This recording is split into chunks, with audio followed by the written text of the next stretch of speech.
야담상회를 찾아주신 선비님들 감사드려옵니다. 야담상회, 오늘의 이야기 시작합니다. 첩을 드리겠다고? 이거 내가 방금 제대로 들은 것이 맞는가? 자네 입에서 나올 단어치고는 너무나 해괴망측한 단어였다네. 첩이라 하였던가? 이 사람이 드디어 악처에게 시달리더니 실성을 한 게로군. 이보게나, 자네 그 소리도 듣지 못하였는가? 자고로 여자 두 사람을 데리고 사는 것은 천지를 움직이는 일 다음으로 힘든 일이라. 마음고생만 줄창나게 하게 되는 남자는 얼굴이 새카맣게 타들어가고 하물며 그 똥마저도 흑빛이라지 않던가. 물론 그 말은 나도 익히 들어 알고 있네. 허나 그럼에도 불구하고 어쩌겠는가. 나는 지독하더라 한들 지금의 마누라가 아닌 여인과도 한번 살아보고 싶은 것을 말이야. 자네도 알자는가. 우리 마누라 성질머리.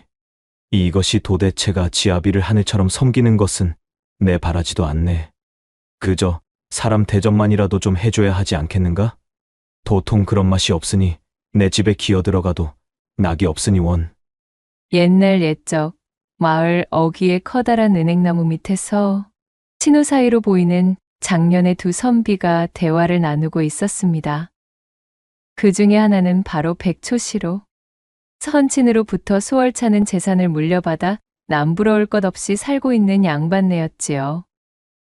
일찍이 적당한 집안의 여식과 약조된 혼례를 치르고 십수년을 산 터였습니다.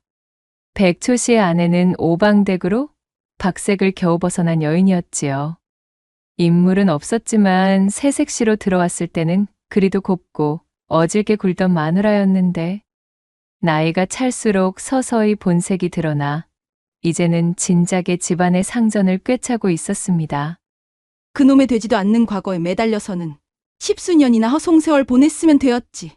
뭐 한다고 책 나부랭이는 들여다보고 있답니까? 당장 아궁이에 쓸어놓고 다른 살 길이나 좀 알아보든가 하셔요. 말이 초시지. 이름뿐인 양반 꼬리표가 밥이라도 먹여준답디까? 점심상을 물린 이후 슬그머니 책상머리에 앉으며 서책을 열자 그 모습을 본 오방댁의 불같은 호령이 백초씨를 향해 날아오는 것이었습니다. 백초씨는 과거를 본다는 변명으로 시간만 죽치고 있다가 변변찮은 벼슬 하나 구하지 못하고 집에서 빈둥거리기만 하는 신세였기에 오방댁의 서슬퍼런 잔소리의 한마디도 대꾸할 수가 없었답니다. 이렇듯째 아내 오방댁이 백초씨의 일거수 일투족을 마음에 들지 않아하니 백초씨는 연일 터져나오는 아내의 잔소리와 바가지에 영 죽을 맛이었습니다. 네, 그럼 이만 들어가 봄세. 아니, 벌써 들어가는가? 이 사람 시간을 더 죽치고 있다가는 또 그 몸의 도깨비 같은 여편네가 빨래방망이를 들고 나를 패죽이러 올지도 모른다네. 사람 참 신세가 어찌 그리도 가냘프던가. 그래, 알겠네. 거 조심해서 들어가게나. 백초씨는 아쉬움 가득한 표정으로 자리에서 일어서며 친우에게 손짓했고 친우는 그런 백초씨를 세상 불쌍한 사람을 보는 듯한 표정으로 안쓰럽게 바라보고는 혀를 차며 배웅해 주었지요. 그렇게 시간이 흐르고 백초씨에게는 뜻하지 않았던 기회가 찾아오게 되었습니다. 어렸을 적 자신과 서당 동문인 한친우에게서 서신이 당도한 것이었지요. 소시적에 막역했던 사이로 서로가 서로를 중마고우로 여기고 있었으나 장성하면서 자연스럽게 사는 곳이 멀어지고 연락이 뜸해져 그간 어떻게 지내는지 알 수 없게 된 친우였습니다. 참으로 오래간만에 닿은 연락이니 이것 참 반갑기 드디었구나 그래. 반가운 마음에 백초씨가 서신을 펼쳐 확인해 보니 안타깝게도 그것은 이미 친우가 세상을 떠나기 전 유언 형식으로 백초씨에게 남긴 일종의 유서였습니다. 백초씨는 안타까움을 뒤로하고 자신에게 보낸 유언장을 꼼꼼히 읽어보았지요. 이보게나 백가, 그간 잘 지내셨는가? 이리 오래간만에 자네에게 연통을 하려니 염치가 없어 부끄럽네만. 내 가세가 기울어진 지 오래인 마당에 체면을 차려 무엇하겠는가? 건강도 좋지 않아 나는 곧 세상을 하직할 운명을 받아놓고 있으니 달리 부탁할 곳도 없어. 이렇듯 염치불구 자네에게 서신을 보내게 되었네. 이 서신이 도착했을 때쯤이면 필시 나는 이 세상 사람이 아닐 것이니 부디 조문이라 생각하고 우리 집에 한번 들러 내 아내가 자네에게 하는 말을 꼭 좀 들어주시게나. 그것은 오랜 기간 아내와 내가 상의 끝에 내린 결정이라네. 친우의 마지막 부탁이라 여기고 꼭 들러주시게. 서신을 다 읽은 백초 씨는 눈가에 그렁그렁 눈물이 맺혔습니다. 이 사람. 아니, 무소식이 희소식이라고 그저 잘 지내고 있는 줄 알았건만 대체 이것이 무슨 병고인가 그래. 백초 씨는 서신을 소중히 접어 품속에 갈무리하고는 그 길로 날짜를 잡아 친우의 집이 있는 50리 여정길에 오르게 되었지요.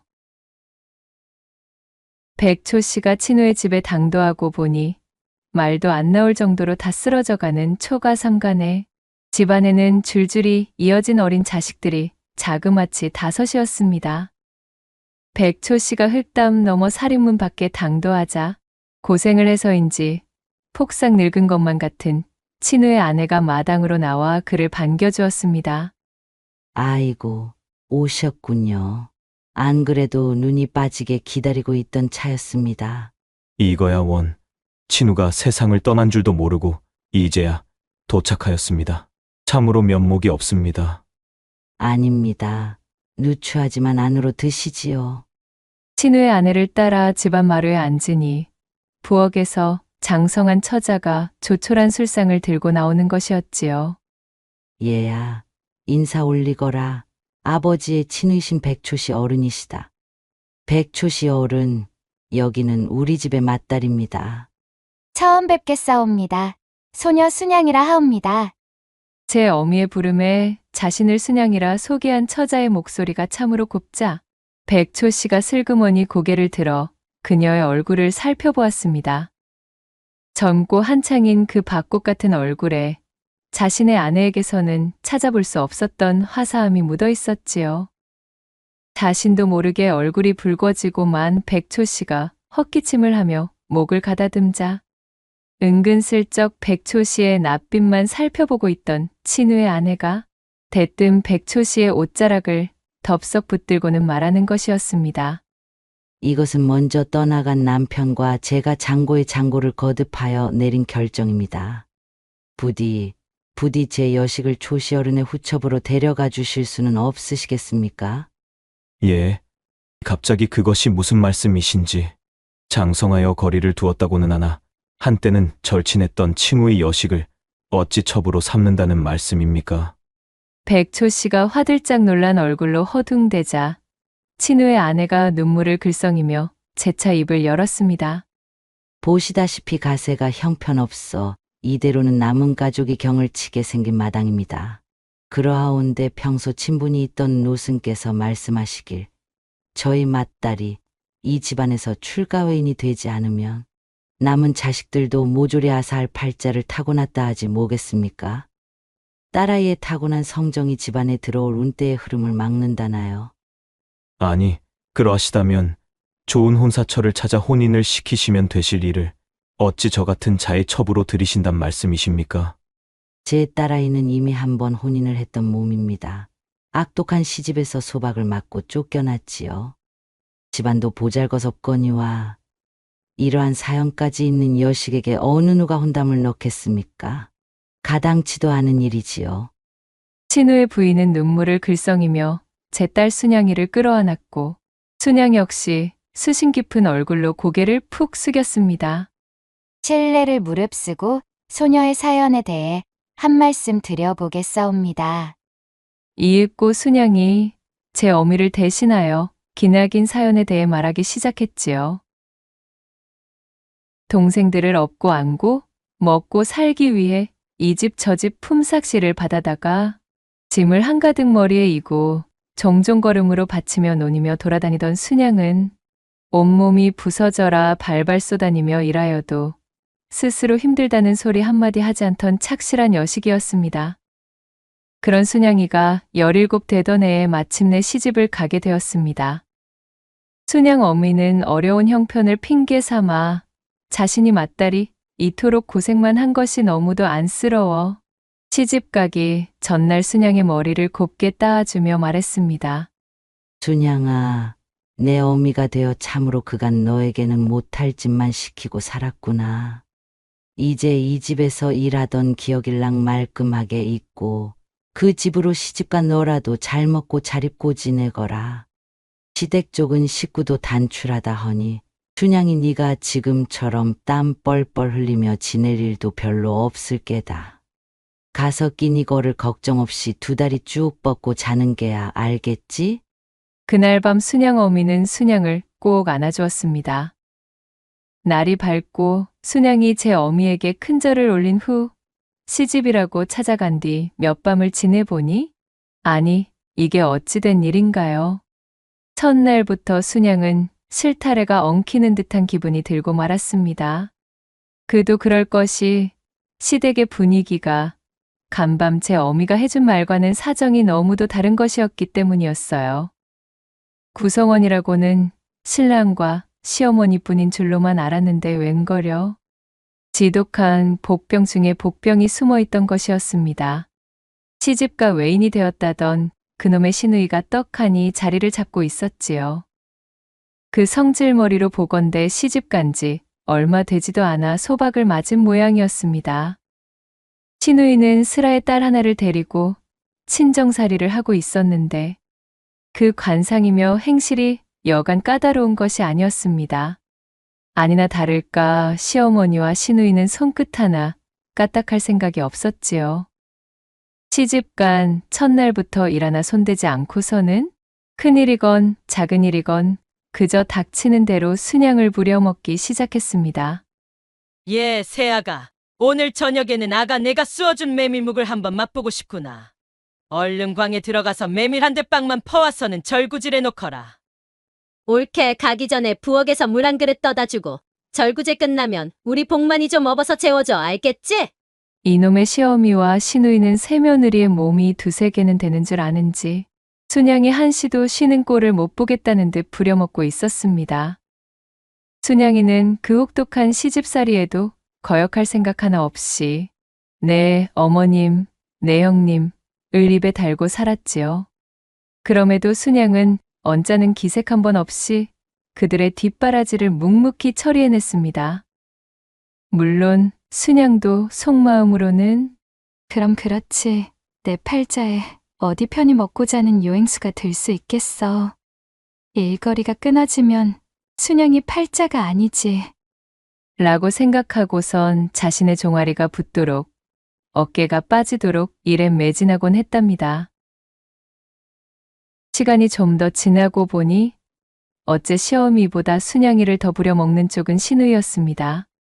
성미가 졌다위니 시집에서 한 달도 못 견디고 소박을 맞고 돌아왔나 싶을 정도로 이 시누이가 시키는 시집살이가 순양이의 혼을 쏙 빼놓고 있었지요.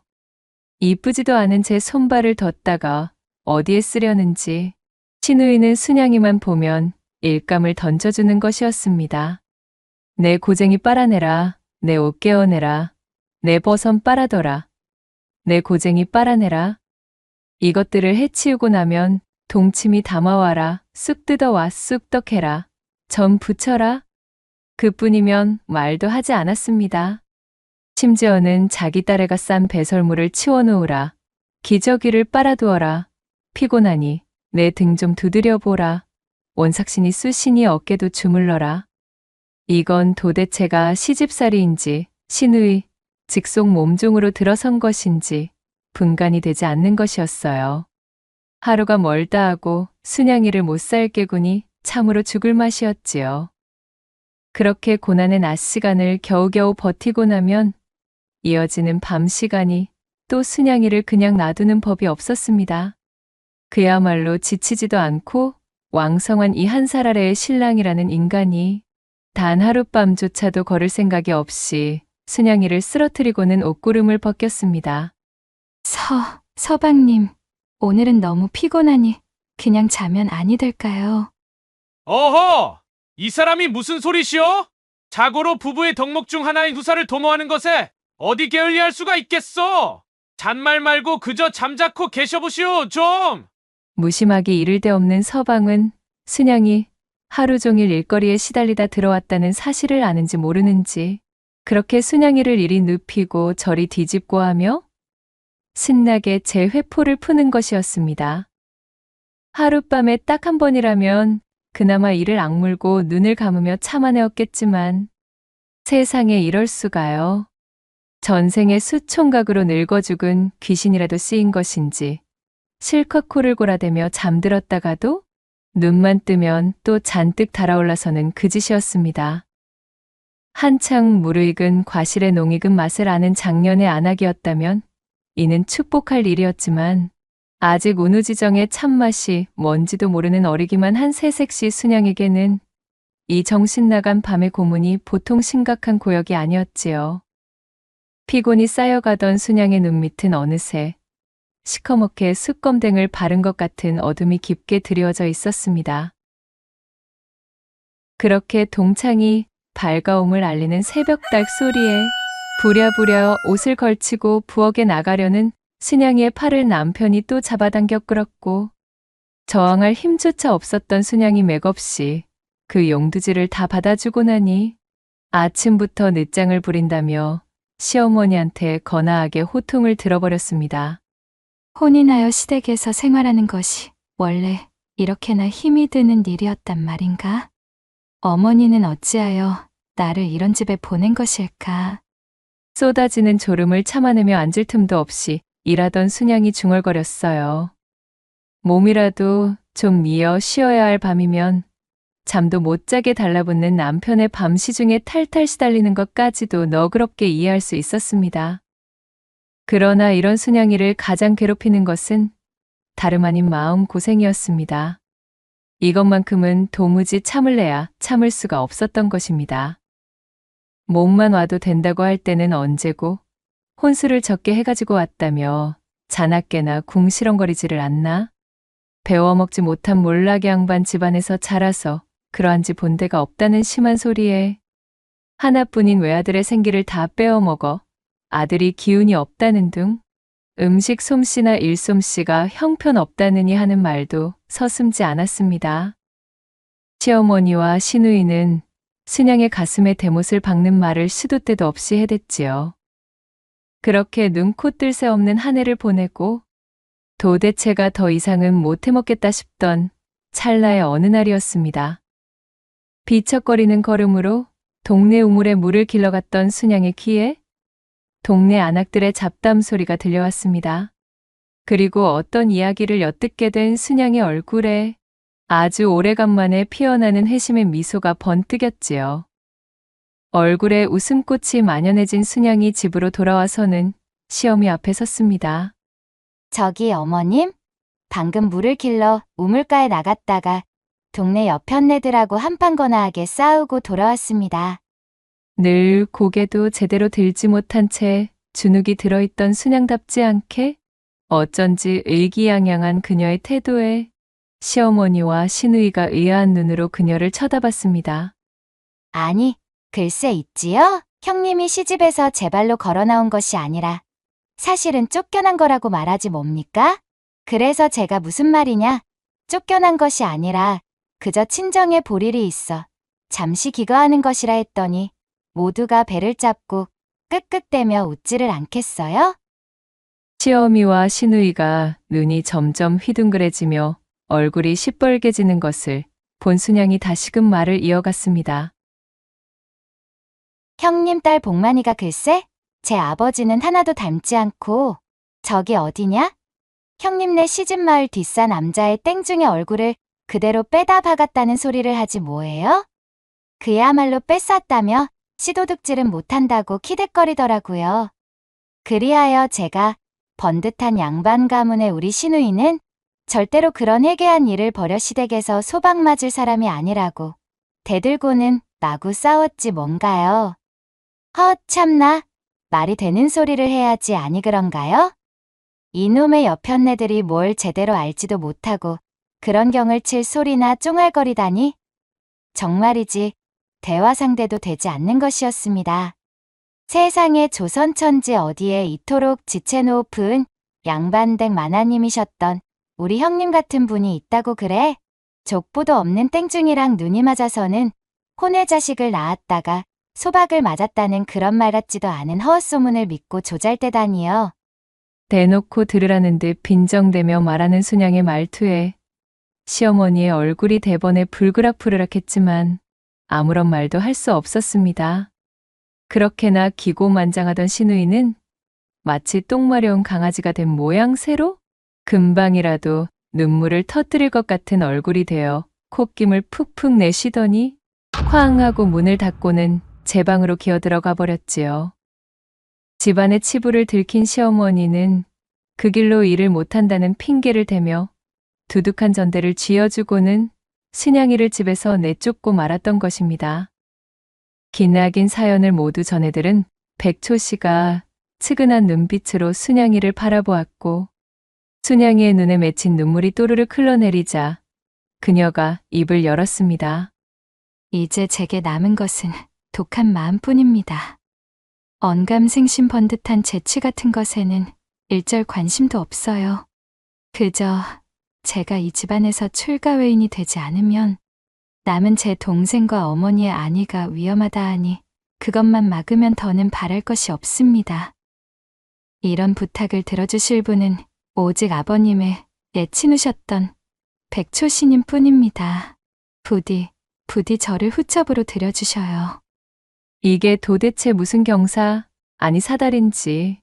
백초 씨는 입가에 번지려는 미소를 억누르느라 진땀을 빼야만 했습니다. 그렇게 바람하지 않던 첩을 이런 우연한 기회에 드리게 될 줄은 몰랐으니까요.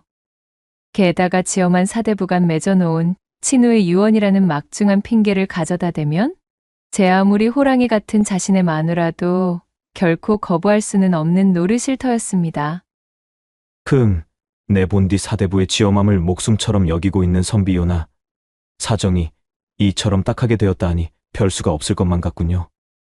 친우의 여식을 첩실로 드리는 모양새가 심히 좋아 보이지는 않다하나 첩이라 하여도 매본처 못지않게 호강시키며 결코 부족함 없이 지내도록 힘쓸 터이니 염려는 붙들어 매셔도 좋습니다.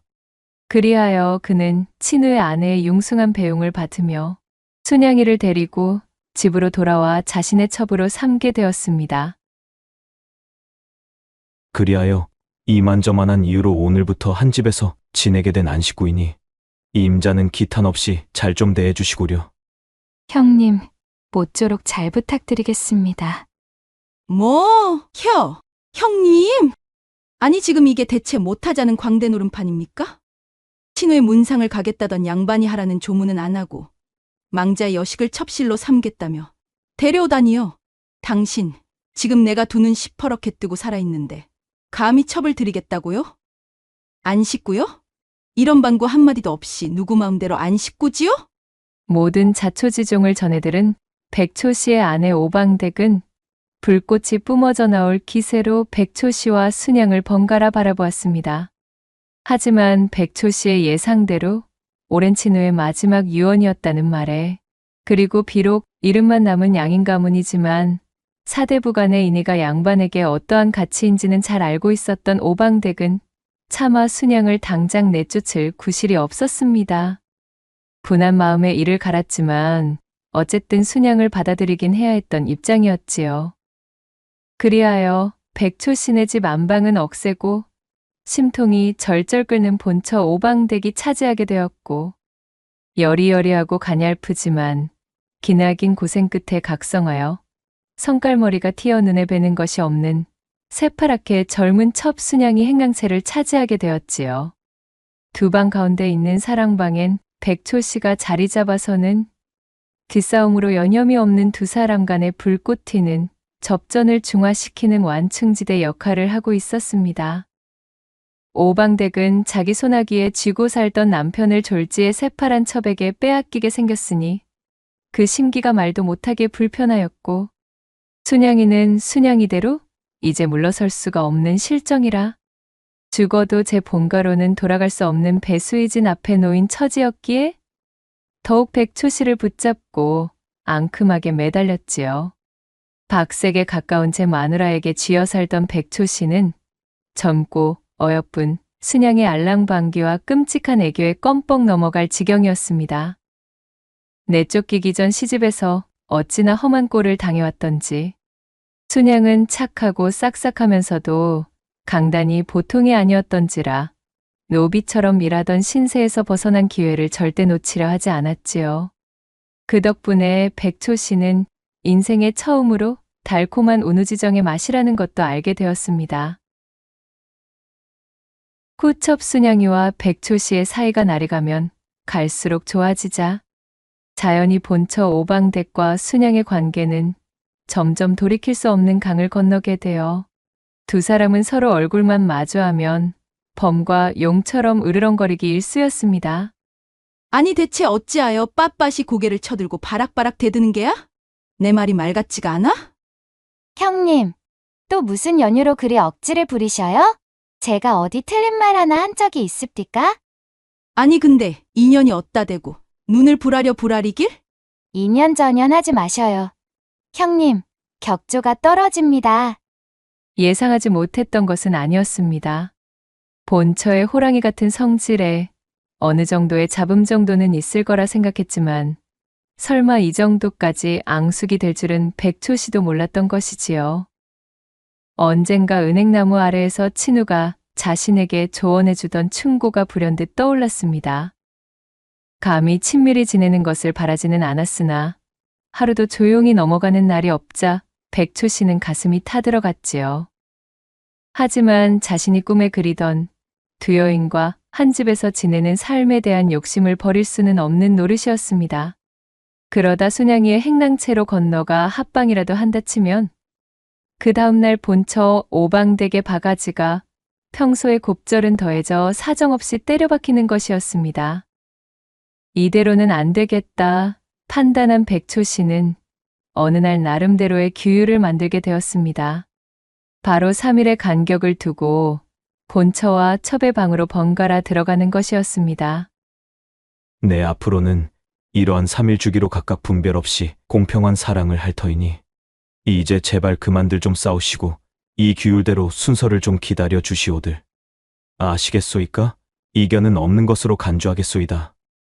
안 그래도 아웅다웅 서로 간에 불만이 쌓인 판국인데 백초 씨 본인이 뱉은 말을 제대로 지키기라도 했다면 좋았으련만 이 백초 씨라는 인간이 제 본처의 안방으로 들 날만 되면 그때부터 온갖 핑계를 늘어놓으며 마치 내일 모레 관 속에 들어갈 양반 마냥 콜록콜록 곱부륙내에 으실으실 몸살이 왔다며 잔뜩 달아있던 본처의 마음에 초를 치고 있었으니 본처 오방댁의 불만이 개운하게 가실 리가 없었습니다. 본처가 부엌에서 민물을 하고 간단한 술상을 차려 사랑채까지 건너오는 날에는 백초 씨도 어쩔 수 없었기에 마지못해 본처에게 올라가 껍죽껍죽 흉내만 내고는 오방댁 마음의 불만 지피고 쓰러져 잠든 척을 하였지요. 아니 이보세요. 벌써 끝난 geb니까? 아, 여보. 오방댁의 시퍼런 고함에도 백초 씨는 감은 눈을 뜨지 않고 꿋꿋하게 코 고는 소리를 내는 것이었어요. 사실 백초 씨도 할 말은 있었던 것이 그간 이 악처에게 시달릴 대로 시달렸던 참이라 오방댁의 얼굴만 봐도 찔끔 숨이 죽어 기어들어가는 삶을 살아온 지가 벌써 몇 해던가요. 주눅이 들 대로 들어 도저히 제 본처와는 운우지정의 흥을 낼 수가 없었던 것이었습니다. 이렇듯 자신의 열만 잔뜩 올려놓고 쓰러지는 백초 씨의 행보 탓에 오방댁은 터지는 분통을 고스란히 후첩순양에게 터뜨리기 일쑤였습니다. 지금 나를 능멸할 셈이야? 대체 내 건 왜 빨지 않은 게야? 아침부터 빨랫감, 광주리를 머리에 이고 개울가로 갔다 온 순양에게 오방댁이 살벌한 표정을 하며 따지고 들었지요. 양손을 허리에 걸친 채 눈을 부릅뜨고 씩씩대는 오방댁을 바라보며 빨랫감, 광주리를 내려놓은 순양이가 콧방귀를 터뜨리며 답했습니다. 형님, 뭔가 대단한 착각을 하고 계십니다. 나는 이 집에 노비로 들어온 몸종이 아닙니다. 엄연히 지아비가 허락한 후첩의 자리로 들어와 있는 것이니 존중까지는 아니더라도 하인 대접은 그만둬 주시지요. 형님 속고시며 버선이며 형님 고쟁이는 형님이 직접 빠셔요. 아주 집안일로 이래라 저래라 몸종 취급하며 일을 떠넘기는 것이라면 이제 지긋지긋합니다. 저도 그간 당할 만큼 당한 처지라 더 이상 장단을 맞춰드리지 못합니다. 여리여리하기만 한 가냘픈 외견의 순양이었지만 그녀 역시도 악독한 시집에서 버텨온 잔뼈가 굵은 몸. 본처 오방댁에게 형님의 호칭을 사용하고 있지만 매사에 한치도 수그러들지 않는 강단을 뽐내고 있었습니다. 그러던 어느 날 백초 씨가 모처럼 마을에 들어선 장터에 갔다 온 날이었습니다. 그날은 마침 순양과 합방하기로 정해둔 날이었지요. 헌데 첩과의 합방이라면 만사를 제쳐두고 웃음꽃을 띠며 달려가던 백초 씨가 그날따라 몸이 좋지 않다며 저녁 식사도 거르고는 방 안에 들어누운 것이었습니다. 원래라면 본처 오방댁의 속이 부글부글 끓을 수밖에 없는 밤이거늘 백초 씨 저 인간이 아프다고 제 방에 누워 꿈쩍도 하지 않고 있으니 이 어찌 기특하지 않을 수 있었을까요? 여보, 여기 꿀물을 타왔으니 이것 좀 들고 기운 차리셔요. 오방댁이 꿀물을 소반에 담아 사랑방에 들어가니 백초 씨는 이불을 덮어 쓴 채로 식은땀을 뻘뻘 흘리며 끙끙 앓고 있었습니다. 아휴, 이거야 원. 곧불기가 이리도 심하여. 이 일을 어쩌면 좋답니까? 아무튼 오늘은 딴 생각일랑 일절 마시고 가만히 누워 계시구려. 그럼 소첩은 이만 건너가 볼 터이니 푹 쉬셔요. 오방댁은 백초 씨에게 밤인사를 건넨 뒤 안방으로 돌아와 오래간만에 편안한 마음으로 발을 뻗고 단잠에 빠졌습니다. 그때였습니다. 몸이 아파 죽겠다던 백초 씨가 슬며시 눈꺼풀을 떠 자리에서 일어나는 것이었지요. 어디 보자. 불이. 오커니 이제 꺼졌구만.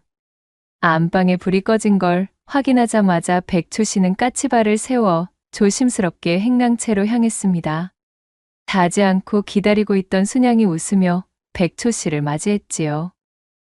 창밖으로 불빛이 새나가지 않도록 이불을 덮어치고 호롱불을 켠 채로 장터에서 사온 놀이개와 밥가분을 순양에게 건네고 깨역과 땅콩을 함께 먹으며 하하호호 웃음꽃을 피우기 시작했습니다. 나리께서 이리도 소첩을 중히 여겨주시니 소첩은 참으로 더 이상 여한이 없을 지경입니다. 무슨 그런 소리가 다 있어. 내 당연히 자네의 일을 허투루 넘겨서는 아니 되는 법. 본처의 악다구니에 마음이 다칠까 늘 그것이 걱정이구먼. 그럴 리가요. 나리께서 이리도 제게 온 사랑을 다 주시는 걸요? 그런 것을 느낄 시간조차 부족할 정도로 행복하기 그지없습니다. 순양은 일찍이 백초 씨가 맛본 적 없는 화사한 웃음을 머금으며 그의 팔을 붙들고 아양을 떨었습니다. 그 천금 같은 웃음 앞에 백초 씨의 혼이 물에 탄 꿀처럼 뭉근히 녹아내리니 더는 참을 수가 없었습니다. 백초 씨는 당장에 순양에게 달려들어 그녀를 와락 끌어안으며 제 사랑을 증명할 준비를 끝마쳤습니다. 그날 밤 세차게 달아오른 백초 씨는 순양이 2번이나 까무러치도록 온 힘을 쏟아 뇌성병력이 몰아치는 양기의 힘을 보여주었지요. 그렇게 백초 씨가 호강에 겨워 지내던 어느 날 오래간만에 산 너머의 잔치집에 들렀다가 거나하게 곡주 한 잔을 걸치고 집에 돌아오니 어머나 이것이 무슨 일인가요? 오방댁과 순양이 서로 머리카락을 움켜잡고는 죽이네 살리네 소리치며 대판 싸움이 붙은 것이 아니겠어요? 화들짝 놀란 백초 씨가 달려들어 당장에 2 사람을 떼어놓자 오방댁의 눈에서 불꽃이 튀고 있었습니다. 이거 분위기가 심상찮구나. 이대로 가만두었다가는 필시 언제라도 경을 치기 딱 좋을 정도로구먼. 그렇다면 어쩔 수 없지. 평소와는 다른 심상찮음을 느낀 백초 씨가 그대로 두었다가는 자신이 없는 사이 또 순양이를 해코지 할 것이 뻔하다 여기고는 순양의 따귀를 찰싹 갈기며 그녀의 멱살을 틀어주며 소리쳤습니다. 내 인연, 이것이 대체 무슨 못된 짓거리더냐? 참으로 무엄하기가 짝이 없는 행태였다. 내 너의 아비를 보아 그간 너를 어여삐 여겨주었다 하여 이리도 천지분간을 몰수하려는 게야? 부첩의 자리로 들어와 본처에게 이 무슨 되어먹지 못한 행동인가? 내 오늘 이 배은망덕한 년을 당장에 치도곤을 놓아 혼주를 내줄 테다. 어서 썩 따라 들어오지 못하겠느냐? 백초 씨는 두 눈을 동그랗게 뜨고 황망한 표정이 된 순양을 끌고는 행랑채로 들어갔습니다. 그 모습이 마치 도살장에 끌려 들어가는 가축 마냥 백초 씨의 기세가 사리등등하였기에 이 모습을 지켜보고 있던 오방댁은 어안이 벙벙해졌습니다. 옴맘마? 이것이 지금 어찌된 일인 게야? 지금 매다 헛것을 보고 있는 것이 아니란 말인가? 저 양반이 지금 내 편을 들고서 저 망할 계집을 족치겠다고 끌고 간 것이 맞다는 것인가? 오방댁은 심장이 두근거렸습니다. 그도 그럴 것이? 백초 씨가 자신의 편을 들고 저토록 발벗고 노여움을 표출할 줄은 꿈에도 몰랐으니까요. 오방댁은 씩 웃으며 부엌으로 들어갔습니다. 방금 전까지만 해도 치가 떨리는 분노로 온몸이 옥신댔지만 지금은 날아갈 것 같은 기분이었지요. 그동안 재구실 하나 하지 못한 답답하기만 하던 남편이 아주 오래간만에 제 노릇을 해내는 것 같아 든든하기까지 하였습니다. 그녀는 언제 그랬냐는 듯 콧노래까지 흥얼거리며 산뜻하게 발걸음을 놀려 대야의 물을 한가득 받았지요. 하여간에 오래 살고 볼 일이야? 오늘 밤엔 저 양반을 아주 후하게 대접해줘야 하겠는걸? 오래간만에 이거 실력 발휘 좀 해보아야 하겠어? 순양의 손톱으로 여기저기 긁힌 얼굴을 세수하고 엉망으로 흐트러진 머리카락을 곱게 빗질하며 중얼거렸지요. 그간 오지게도 저 거머리 같은 년에게 빨려먹은 모양이지?